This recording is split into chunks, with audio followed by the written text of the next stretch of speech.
नमस्कार, मी दीपक पळसुले. दुपारचे 3 वाजता बातमीपत्रामध्ये आपल्या सगळ्यांचं स्वागत. महत्त्वाच्या बातम्यांचा सविस्तर आढावा. इराण आणि अमेरिका इस्रायलचे एकमेकांवर तुफानी हल्ले सुरूचेच. इस्फहान शहरातील शस्त्रास्त्रांच्या डेपोवर अमेरिकेनं हल्ला केला. अमेरिका इस्रायलच्या संयुक्त हल्ल्यानं इस्फहानमध्ये हाहाकार माजलाय. हल्ल्यानंतर अनेक स्फोट झाल्याचं वृत्त आहे.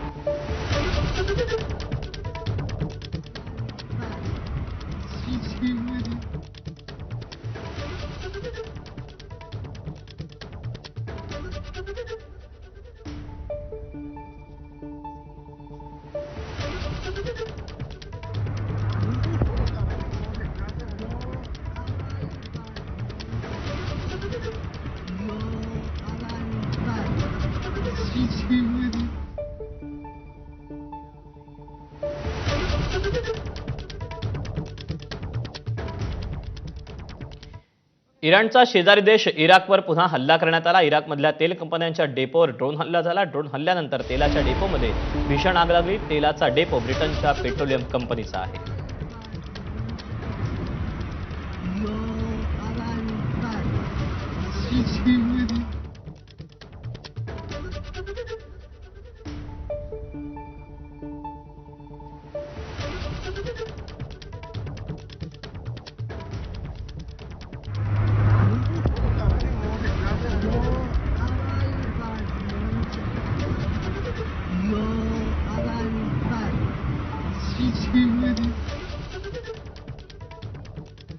इराणमधल्या 100 वर्ष जुन्या मेडिकल सेंटरवर हल्ला करण्यात आला. इस्रायलच्या तेहरानमधली मेडिकल सेंटरवर हा हल्ला करण्यात आल्याचं समजतंय.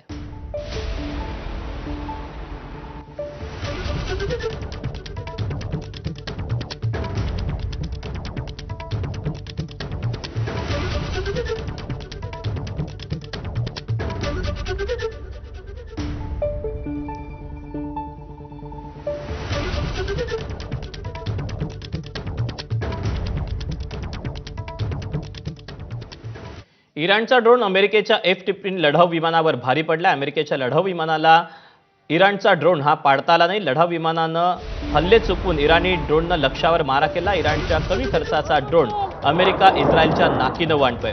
इराणच्या प्रत्युत्तरामध्ये ड्रोनचा सर्वात मोठा आणि प्रभावी वाटा आहे. अमेरिकेकडून कोट्यवधी क्षेपणास्त्र तर इस्रायलकडून फक्त ड्रोनचा वापर करण्यात आलाय.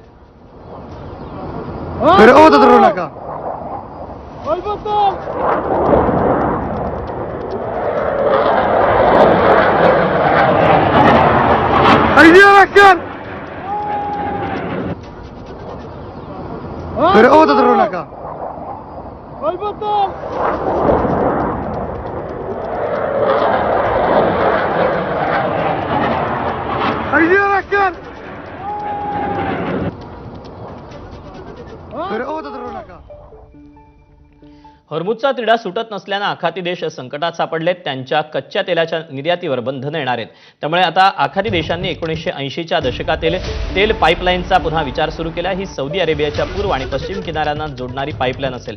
मात्र अत्यंतिक खर्चिक असा प्रकल्प असल्यानं 80च्या दशकात तो बारगळला होता.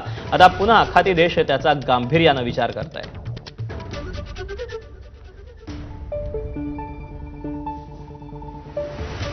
ही पाईपलाईन नेमकी कशी असू शकते त्यावर एक नजर टाकूया. सौदी अरेबिया पूर्व पश्चिमेला जोडणारी ही पाईपलाईन असेल. एकूण 1200 किलोमीटरचं अंतर असेल. सौदी अरेबियाच्या पश्चिम किनाऱ्यावरील यानबू बंदराला ही पाईपलाईन जोडली जाईल. हे बंदर लाल समुद्रावर आहे. तिथून सुएझ कालवा हा फक्त 597 सागरी मैल अंतरावर आहे. आखाती देशांना हॉर्मुझ टाळून कच्च्या तेलाचा थेट पुरवठा करणं शक्य होईल. दररोज 70 लाख बॅरल कच्चं तेल वाहून नेण्याची यामध्ये क्षमता असेल.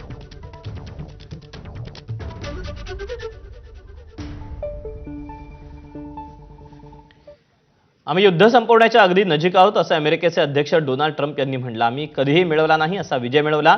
आमची सामरिक उद्दिष्ट आम्ही पूर्ण केल्याचं त्यांनी म्हटलं. आम्ही इराण